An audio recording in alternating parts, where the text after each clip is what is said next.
Hello everyone and welcome to my channel.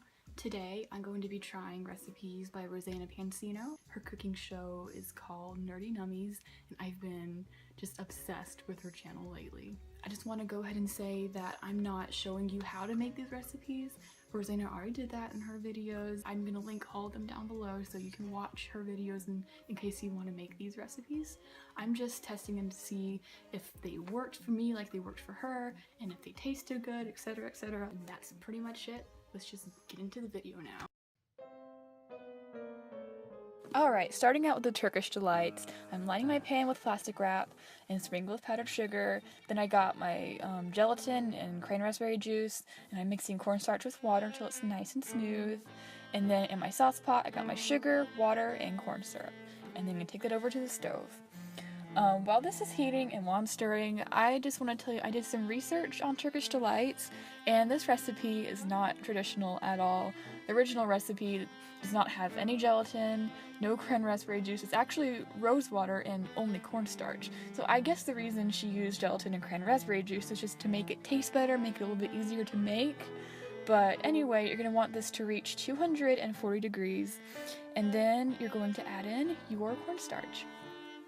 By the way, this didn't smell very pleasant when I added in the cornstarch. I don't have any idea why, but I just switched over to a whisk and I got that real nice and smooth. And once it was thick, I took it off the stove, added in my gelatin and my vanilla extract.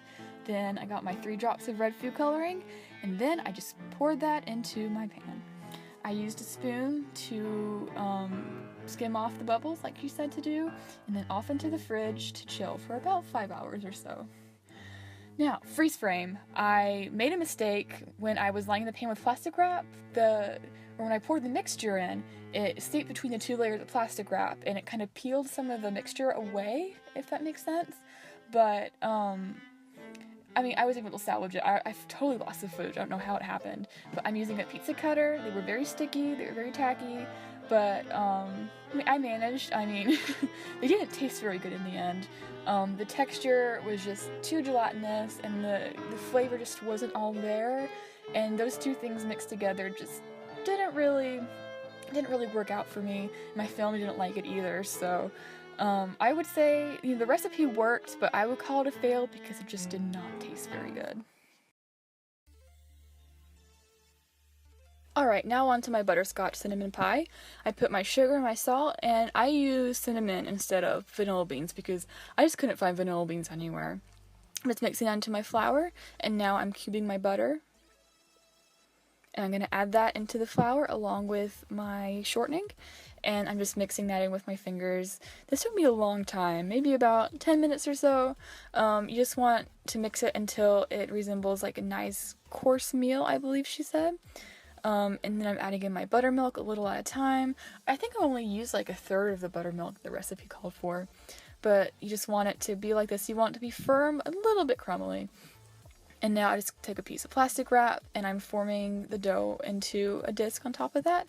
And you're going to wrap it up and you're going to stick it in the fridge to chill for about 4 or 5 hours. And now I'm flouring my surface in the top of the dough and my rolling pin. Make sure nothing sticks, and I'm rolling out my dough. And now I'm just going to roll it back onto my rolling pin like she said to do, and this happened. So I rolled it back into a ball again, I took some parchment paper, and I rolled out the dough on top of the parchment paper.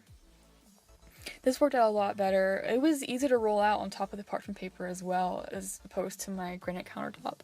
But I just flipped that over onto my my pie plate and smoothed it out and took away all the excess, and you're going to roll out that excess dough. And I used a pizza cutter to make the little squares. She used a cookie cutter. I didn't have one, so I just did this. I probably should have been a little bit more precise because I had to trim a lot of them.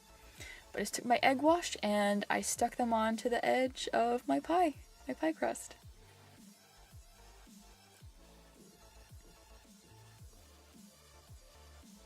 That took me about 20 minutes to do, by the way. It was a very long process, but it looks so pretty. Look at this. Anyway, you're going to take a piece of plastic wrap and you're going to pour some beans in there. I just used pinto beans. You can use whatever beans you have, just any kind of dry beans. and I started to wrap that up, and then I realized I forgot to poke holes in my pie crust. So I took out the beans and just kind of poked holes evenly all around the crust, put the beans back in there, I brushed the edges with the egg wash, and off into the oven to bake. Now, for the filling, I have my 4 egg yolks and my cornstarch, and I'm just going to whisk that until it's nice and smooth. Then you're going to add in half of your milk, whisk until it's smooth again, the other half of the milk, and whisk one more time until it's nice and smooth. Over at the stove, I melted my butter, I added in my brown sugar, and I heated that until it was nice and bubbly. You'll see it right here, just like that.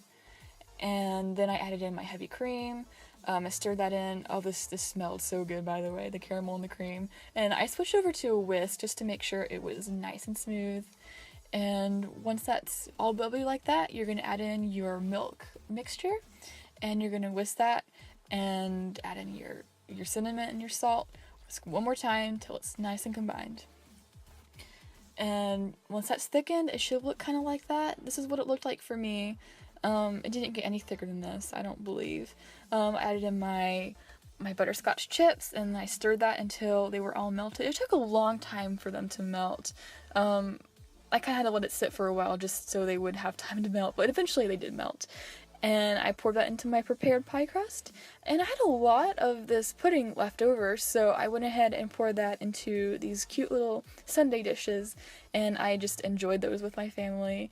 This was really delicious to eat by itself, by the way. Now that goes into the fridge to chill overnight, and in the morning or the next day I cut myself a slice. This was extremely nerve-wracking because I'm really bad at cutting pie, but it actually turned out really well. And I just put some whipped cream on top, a nice cinnamon stick, and now I'm just gonna give it a try. My mom and I tried it together, and oh my goodness, it was so good. I love butterscotch as it is, and just like combined with the cinnamon and everything, it was so good. This recipe gets an A+ for me. Alright, now onto the pizza cake. I decided to make my own pizza dough for this. I make pizza all the time anyway, so this was really quick and easy for me to do. And, you know, obviously homemade tastes better than store-bought pretty much anytime. I'll link my recipe down below. I think it's Bobby Flay's recipe. But I just punch it down, it's always my favorite part, and I divided it into 3 equal parts. I decided to use a scale to make sure they were all about the same size. This is not necessary, but I just didn't want one to be too thick and one to be too thin. And the best way I found to roll it out was to take a piece of parchment that was the same size as my cookie sheet, and then I rolled out my pizza dough onto that piece of parchment. You want to go beyond the edges of the parchment just so it fits better in the pan. And I rolled that up onto my rolling pin and rolled it back out onto my cookie sheet. And then I just used my fingers to squish it into the edges and make sure it covers the entire pan. And you're going to bake that for 5 minutes, I think. And then I used a cheesecake springform pan. I just took out the bottom and I cut out the circles and back into the oven for about 5 minutes.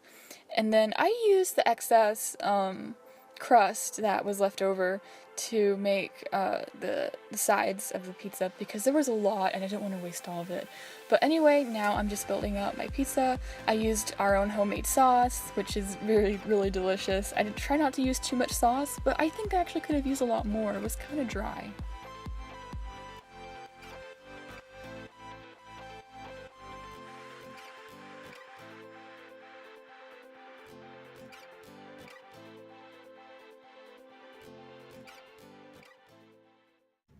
If I ever become any sort of like cook or if I learn how to cook or anything, I ain't ever gonna do nothing like this.